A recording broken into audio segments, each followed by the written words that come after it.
On today's episode of Locked On Mariners, we've got one more Fan Fiction Friday in us. Let's get into your trade ideas. Colby, hit it. You are Locked On Mariners, your daily Seattle Mariners podcast. Part of the Locked On Podcast Network, your team every day. It is Friday, February 24th, 2023. This is Trident Gonzalez and Colby Patnode for the Locked On Mariners podcast, brought to you by FanDuel, America's #1 sportsbook. Make every moment more. Visit FanDuel.com/LockedOn today to get started. Thank you so much for making us your first listen. Subscribe, like, and turn on alerts if you're watching on YouTube, or subscribe and leave a 5-star review on your preferred podcast platform if you like what you hear. And if you want to hear from us even more, please consider signing up for our Patreon. The link, as well as our social accounts, is in the description below. It is the first day of spring training games, and as a matter of fact, the Mariners and Padres are already underway as we're recording this down in Peoria, and we're going to say goodbye to the offseason officially with one more Fan Fiction Friday, the show where we read and grade your Mariners trade ideas, just like this one from Kenny, who has the Yankees getting Chris Flexen and Victor Labrada from the Mariners for former top 100 prospect Estevan Florial. Colby, what do you think about this one? I think you should have done this one last. That way we could have gone off of Fan Fiction Friday on a high note, because this one's really interesting. Here's the deal. I'll start with why it's not going to happen. Why do the Yankees need Chris Flexen? They don't. They have guys who are better than Chris Flexen, so that's not going to happen. Also, why would the Yankees, why would the Yankees take on salary for a player who doesn't help them, right? So it's not going to happen. However, I do think this is a really good idea because Florial is interesting. As you said, he was a former top 100 guy. He has tremendous raw power that finally started to show up in games last year. He draws walks. He's always 10-11% walk rate. He is a plus runner who started to turn that into stolen bases last year as well. And he has one of the best outfield arms you're ever going to see. The issue with Florial is that he can't hit at all. 30% strikeout rate. He has a very long swing from what I've read, which means he has to start early to cheat on the fastball, which makes him susceptible to breaking balls and changeups. So he strikes out a lot. So he can't hit. The other option, and this is the only reason he's probably available, even in this type of trade, is that he's out of options, right? So he either makes the Yankees or he hits the waiver wire, which he's not going to make the Yankees. So it makes sense because the Yankees would rather get something for him than nothing. But I don't think Flexen is that guy. I think if you're the Mariners or if you're the Yankees, you're going to ask the Mariners about, a minor league bullpen arm or somebody like that, somebody who's interesting. And if you're Seattle, do you want your 26 man to be a guy that you think you might have to DFA in a week or two? It's a really interesting idea. And going after guys who are without options left is a good idea because, those teams don't want to lose players for nothing. So it's a really smart idea. It's a fun idea. But it's just, when you kind of break it down logistically, I don't know if it works for the Mariners or the Yankees. If I'm the Mariners, why am I trading valuable starting pitching depth for a guy that's going to end up getting DFA'd by the end of spring anyway? I'm just going to wait it out with the Yankees, right? And obviously he's going to be subject to waivers, and maybe he doesn't ever, he doesn't get to me, etc. I mean, he most likely doesn't get to me, but still, why am I trading Chris Flexen, who his presence on this roster helps me more than Estevan Florial for 20-ish games, right? If he doesn't pan out, if he doesn't pan out. Because again, I've talked about this with Jared Kelenic, Taylor Schmell, and Cade Marlowe. I want the Mariners to be very aggressive on these guys if they do not work out. And the same thing would be applied to Florial as well. I'm not going to wait a month and a half for Florial to maybe figure it out.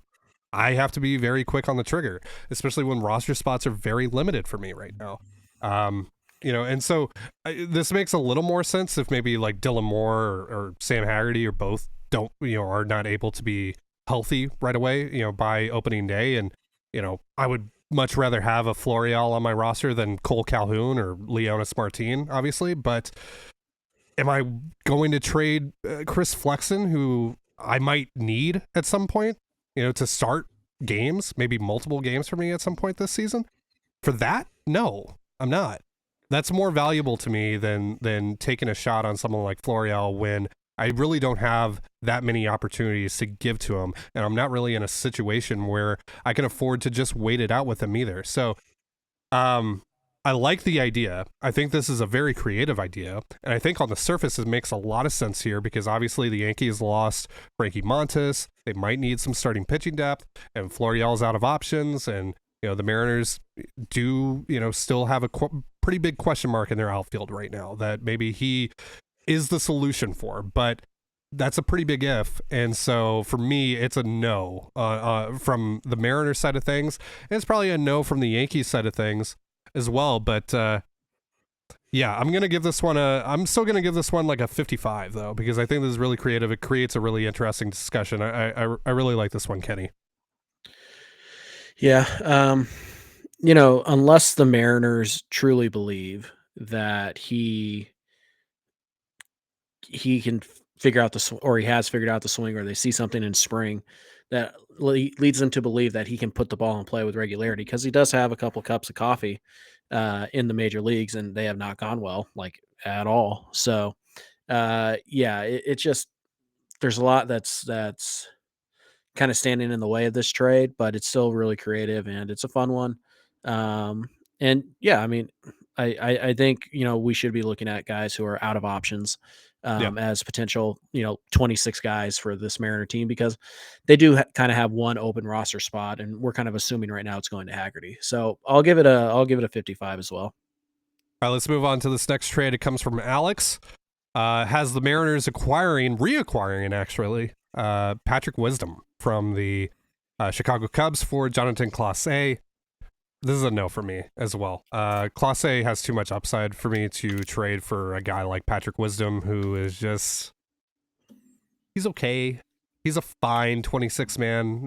But he's a fringe major leaguer at the end of the day, really. Doesn't play much defense. Has had some success at the plate, but very few and far between. I'm not a huge Patrick Wisdom guy. He provides some power, but that's about it. He's first base DH type. I'm good. Yeah, you have those. Yeah. You have first base and DH types, and even if if Ty France gets hurt or Gino gets hurt, then you just go to Moran or you go to La Stella. You have this type of profile in your system already, and the strikeouts are just absurdly high. I mean, 34% last year. Year before, 41%. So power's nice, but yeah, it's a no for me. And I honestly don't know if the Cubs would even do this, because the Cubs are kind of like feigning competition, like they're pretending that they can win their division. But yeah, but I mean, Patrick Wisdom isn't really that guy that like you need to have on your major league roster if you're the Cubs and you're trying to, because he's like, I mean, somehow he put up a 104 WRC plus last year despite being a 207, 298, 426 slash line guy. To me, he's a fringe major. He's a fringe major leaguer still, like even with the power. Yeah. Like, well, right now he's projected to be the Cubs' starting third baseman. So why would the Cubs trade their starting third baseman for a guy who's 2-3 years away? And why would the Mariners trade, a pretty nice prospect for a guy who's going to get 200 plate appearances, maybe, and probably isn't going to be any better than Colin Moran or Tommy La Stella. So yeah, it's a no for me. And I just don't think the Cubs would be interested in doing it. And I don't think that the Mariners would pull the trigger either, but yeah, I give it like a 40. When did Eric Hosmer sign with the Cubs? That's this weird. Off season. Yeah, I know, but when exactly did that happen? Who cares? I don't have a date. I'm watching Verlander Baroa. Oh, is he pitching now? Nice. He is. Yeah, they added Hosmer and Mancini this offseason. And Cody Bellinger. Yeah. Weird. A lot of first basemen. Weird offseason for the Cubs. Okay. Yeah, so I'll go 40 on the steal. I think it's fine at the end of the day, but again, I'm not a big Patrick Wisdom guy. He provides power. That's about it. He doesn't really give me any defense. He definitely should not be playing third. I don't know why he's projected to be a third, the starting third baseman for the Cubs. Yikes. Yeah, he's a 26 man at best to me, and Jonathan Clase has significant enough upside for me to be hesitant, very hesitant on doing that deal. All right, we got a few more trades to go over here in just a moment, but real quick, a reminder, this episode of Locked On Mariners is brought to you by Built Bar. Looking for a delicious treat but don't want all the fat and calories? And you got to try Built Bar. We just got through the holidays, and I know my goal is to eat a little healthier this year. And if you're like me, where you want to eat healthier but don't want to compromise taste, then man, I've got just the thing for you. You got to try Built. What Built Healthy is actually tasty. Seriously, they're so delicious you won't think they're good for you, which is perfect for your New Year's resolution. What makes Built Bars so good? Well, for starters, they are all covered in 100% real chocolate. That's right, real chocolate. And they come in unbelievable flavors like churro, peanut butter brownie, and coconut almond. I'm not sure how Built does it, but these bars taste like a candy bar while maintaining amazing macros. And what's even better is that they are healthy. Only 130 calories and 4 grams of sugar with a whopping 17 grams of protein. And now you don't need to wait around to get yourself a box. For years, we've been talking about ordering your Built Bars at Built.com. Now you can get them at your local Walmart or Sam's Club. That's right. Head to your nearest Walmart today, walk to the pharmacy section, and grab yourself a box of Built Bars. You can pick up a 4-bar box of cookies and cream, double chocolate, or coconut puffs. And if you're close to Sam's Club, run in and grab a 13-bar box with our hit flavors, brownie batter, and churro. You can thank me later. You're listening to the Locked On Mariners podcast. Thank you again for making us your first listen. Let's get back into these trades for what I'm going to assume is going to be our final Fan Fiction Friday here for at least a little bit. We'll see when we get back into these. But we got a trade here from a self-proclaimed Sam Haggerty and Prolander Baroa stan. And he wants to know if a Seth Brown for Brian Wu and Cade Marlowe trade could be possible. Seth Brown, of course, the outfielder / first baseman from the Oakland Athletics. We've talked about a deal pretty similar to this one. So, Colby, what do you think? I'm now out. I think you might be able to get more for Brian Wu. We heard from Jerry himself that Brian Wu was one of the 2 most asked about prospects in trade talks this winter, the other one being Bryce Miller. If they did this trade, I wouldn't be upset. Like, don't get me wrong. I'm not like, this is awful, blah, blah, blah. I think it's actually like a fair trade. And I think it's a pretty good one. Like, if the Mariners did it, I'd be fine with it. Like, I wouldn't be mad. I wouldn't be upset. But if we found out that like the A's wanted to do this trade and the Mariners said no, I also would get it. I understand it. So I think this is right around the line that we had kind of discussed when we talked about Brown in the past. Like, this is a very similar deal. It feels a little bit much because Marlowe could help you this year as well. But overall, like, I think this is the type of deal that the A's should do if they can get it. The Mariners, I could take it or leave it from their side. I'm going to pass, honestly. I'm very intrigued by Marlowe, but Brian Wu is really, really interesting. The more that I hear about him, the more that I'm just enamored with the possibility of him. And Seth Brown is fine. He's good player. He would help. He's pretty good. Yeah, he's. I don't know if I would go as far as to say he's pretty good, but he's. Have you good not player. seen the second half numbers he put up last year? Yeah, he's like one of like 10 best hitters in baseball. That's half a season though. Like, well, I don't know. Pretty good the other half. I mean, like, I'm not ready. I don't know if I'm ready to go Marlowe Wu for some. I know. Absolute prospect hugger. He's just, I don't know. I'm not entirely sold on him to the point where I'm willing to give up someone like a Brian Wu with how the organization views him, and Marlowe, who also the organization holds in a pretty high regard, it seems. So I think this is overall fine though. If this deal was made, right, like, I'm not complaining. I don't really have any complaints about this. The Mariners get better if they add Seth Brown. That's undeniable. I'll go 50 on this. I think it's, again, if this came across the ticker, all right, cool. I can wrap my head around that. I'm not thrilled with it, but I'm not disappointed by it either. Yeah, I mean, at the end of the day, Wu still has some serious reliever risk. And Marlowe, we don't know what the heck he is because of the strikeouts. So, yeah, I'll say 50 as well. All right, let's get into this trade from Maniacal Mariner. Very simple one with the White Sox. Zach DeLoach for left-handed reliever Aaron Bummer. What do you think? 20. The White Sox laugh at your face. Zach DeLoach is nothing. Like, imagine if the White Sox came to you with just a mediocre AA outfielder, and they're like, "Do you want to give us Matt Festa for this guy?" You'd laugh at them, and this would go the other way. Like, Bummer's too good for DeLoach, and Bummer's not even like an elite, like He's just a high option. strikeout. He's a high strikeout guy, but he also walks like almost 4 guys per 9. Like, Yeah, he's a decently leveraged, like mid-high leverage type of lefty, which is fine. Like, the Mariners should be interested in acquiring an arm like Bummer, but they're not going to do it for Zach DeLoach. Right, If Jerry could have gotten this deal, he would have done it already. So, yeah. and nice trying to cheat with the or any lefty. No, that's not how this works. Yeah. Watch Gabe Spire in that role. Just saying. But yeah, to me, this is like a 30, 35. 35 is what I was going to give it. Yeah, you summed up my thoughts exactly. So we'll move on here. Next trade comes from Adam. Mariners get Joey Meneses. This is not the first time we've heard Meneses' name over the course of this offseason for Zach DeLoach and Juan Pinto. Oh boy. Oh, you are tugging on Colby's heartstrings here with this one.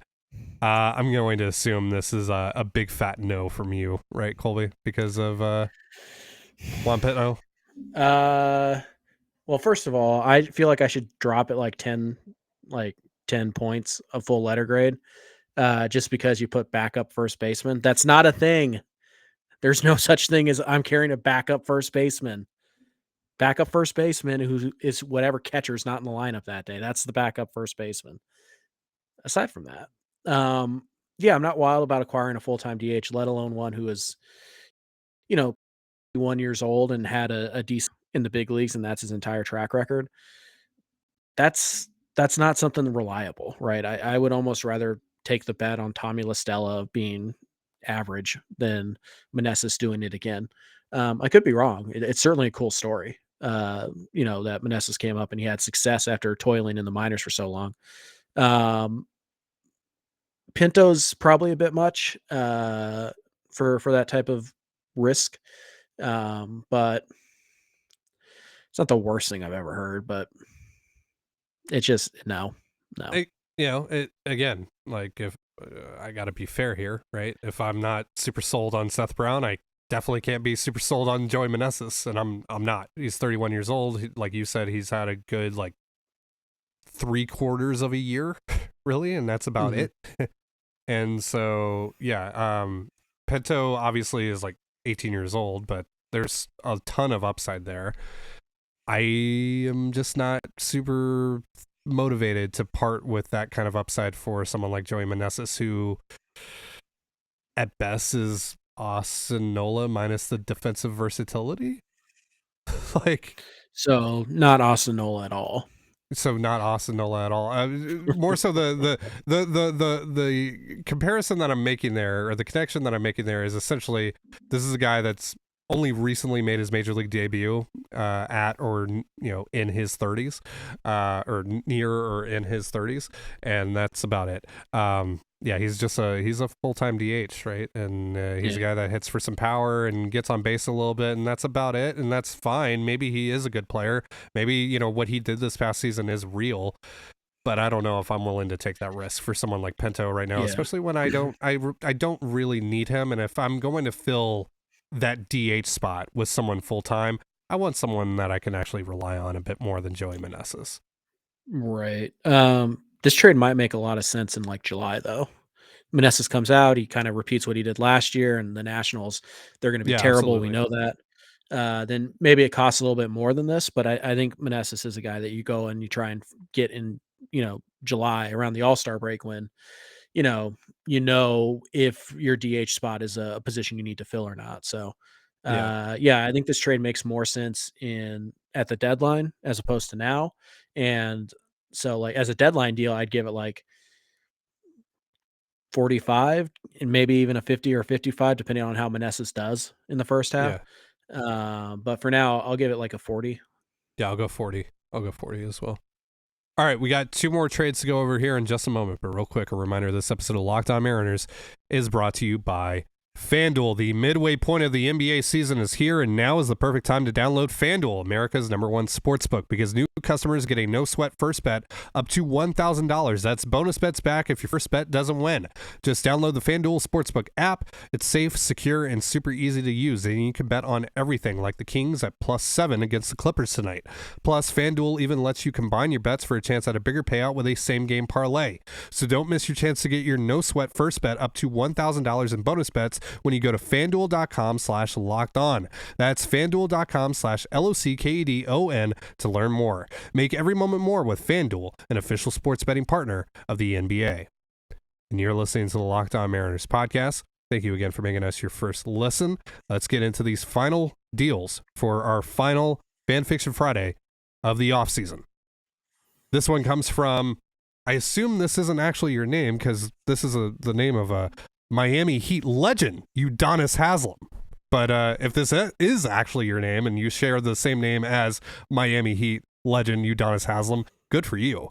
Udonis here has the Mariners landing Jackson Kowar and Edward Olivares for Chris Flexen, Milkar Perez, Zach DeLoach, Colby, and Brennan Bernardino. No. I'm sorry, but This is like a 20. Like, you know what? No, I'll give it a 25, but you're basically like, do you want these three pieces of roster garbage and Chris Flexen for Olivares and Kowar? No. Like, the Royals are going to say no. Yeah. So no. it's the dead Royals on are going to arrival. laugh. They're gonna hang up. Actually, they might not even laugh. They might just scold you for this. Yeah. for wasting their time. This is Yeah. No. I'm not trying to be mean about this, but this is not even in the same galaxy as the ballpark that you need to be in for this deal.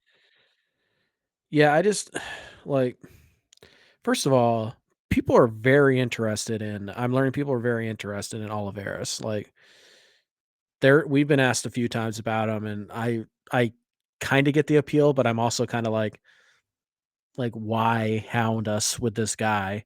And I was a Coar fan when he was coming out of college. Things haven't exactly worked out for him so far in his major league career. So you might be able to get Coar for Milkar, and I mean, probably not Bernardino or DeLoach, but you might be able to get Coar. Like, but Maybe. you're not getting Olivares and Coar by giving and clearing $8 million off of your payroll by giving up Milkar Perez, Brennan Bernardino, and Zach DeLoach. Those are nothing to the Royals.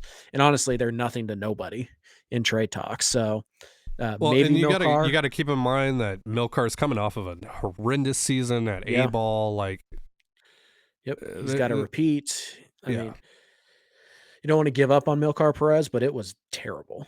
Like, he was bad last year. So again, you're asking for one really interesting outfielder, an arm that's a former first-round pick, who does have some ability to miss bats at the big league level, really struggles with walks. And you're like, hey, do you also want to help us save $8 million and take these 3 like fringe top 50 prospects? No, nobody's going to do that. So Yeah. it's wishful thinking, this trade. You have to give up value to get something of value. You might be able to do Milkar and DeLoach for Coar, but I highly doubt it. Yeah, I'm gonna go 25 on this. Sorry, Udonis. Yep. You might want to save that 20 though, Colby, for this one. Mariners get Corbin Burnes from the Brewers for Chris Flexen plus $7 million. So essentially, you're paying for most of Flexen's remaining contract. Taylor Dollard and Emerson Hancock. Corbin Burnes, perennial Cy Young contender. I know his team just said that he did cost the Brewers the playoffs last year. Yeah, so. I know his team just said that to win their arbitration hearing for over $740,000. They're not stupid. Smart. They're not that stupid though. Are they? Are you sure? They're not this stupid to take this deal. Here's what I would say, right, to this. First of all, the cash is irrelevant because Burnes is making more than Flexen, so the Brewers still save money by making this deal, but that's not their primary motivator. The other thing I would say is, what did Luis Castillo go for last year? And who's better, Luis Castillo or Corbin Burnes? Corbin Burnes is better than Luis Castillo, so they're each going to be traded. If Burnes were to be traded this summer, they would each be traded with a year and a half of club control left. Actually, I think Burnes is a free agent, right? After this year? I don't think so. I'm pretty sure he's got another. I thought he was ARB too. But let's say it is a year. Ty's confirming right now. Yeah. If it is 1 year, then take away either your Arroyo or your Noelvi in your trade package. It's 2 more years. Yeah, it's 2 more years. Yeah, so Luis Castillo cost you, right? He cost you Edwin Arroyo and Noelvi Marte. And Levi Stout. Right? Who, reliever, but whatever, still a pretty good prospect. Yeah. Burnes is better. So Burnes, in theory, is going to cost you probably Miller, Ford, Wu. I don't think the Mariners have anything that the Brewers would take for Corbin Burnes, to be quite frank with you. If they fall out of contention, I think Burnes would be shopped. And if the Mariners really wanted to, unload their barrel, then it would be Miller, Ford, and probably Wu to get in the conversation. So take that package and now take what you're offering. It's night and day. So yeah, 20. Yeah, this is a non-starter for me. This is a non-starter for the Milwaukee Brewers. It's just it just wouldn't happen. I'm gonna go 25 on this as well. Sorry, right? Brewers would not take this package, even if Burnes is like, I'm not pitching for you. A, they'd get a better package, but B, they're not going to, knowingly insult their ace, know that they just pushed him out of their plans past 2024, and then trade him for less than 50 cents on the dollar to get rid of him. That would be a disaster that they can never recover from their fans. So no. Yeah. It's way too optimistic. You have to be real. Value, cost value. And when you're talking about Cy Young value versus Luis Castillo, who's, don't get me wrong, Luis is great, but he is not in the same tier as Corbin Burnes. Someone could make the argument that Corbin Burnes is the best pitcher in baseball right now. You could. I wouldn't say that. I would say that he's more top 5, but and closer to 5 than 1. But there are some out there that could legitimately make the argument that he's the best pitcher in baseball right now, and so you can with Luis Castillo. So if you're trying to just compare those two situations, it's almost night and day. Like Corbin Burnes is, and this is not a knock against Luis Castillo. I'm not saying anything. Like Luis is great, fantastic. He's the ace of your staff, all that. But Corbin Burnes is substantially better than Luis Castillo right now. Yeah. Like I said, it's Ford, it's Miller, and it's like Wu. And that probably gets you in the conversation. Yeah. And then it's like, okay, what else can you add? Do you want to throw in Jared Kelenic? Like, do you want to throw in Perlander Baroa? Do you want to throw in, pick a guy like Cole Young? Like, it might take that much to get that guy. So it's just, your valuation's way too low. And for those reasons, I'm out. Shark Tank. Yes. All right, that's going to do it for our show. Thank you so much for joining us here on the Locked On Mariners podcast. For Colby Patnode, I'm Trident Gonzalez. Be sure to give us a follow on Twitter at @LO_Mariners. You can follow me at Dane Gonzalez, the CANEGNZLZ, and Colby at CPAT11, that's CPAT11. You can also find all that stuff in the description of this episode. And thank you again for making us your first listen.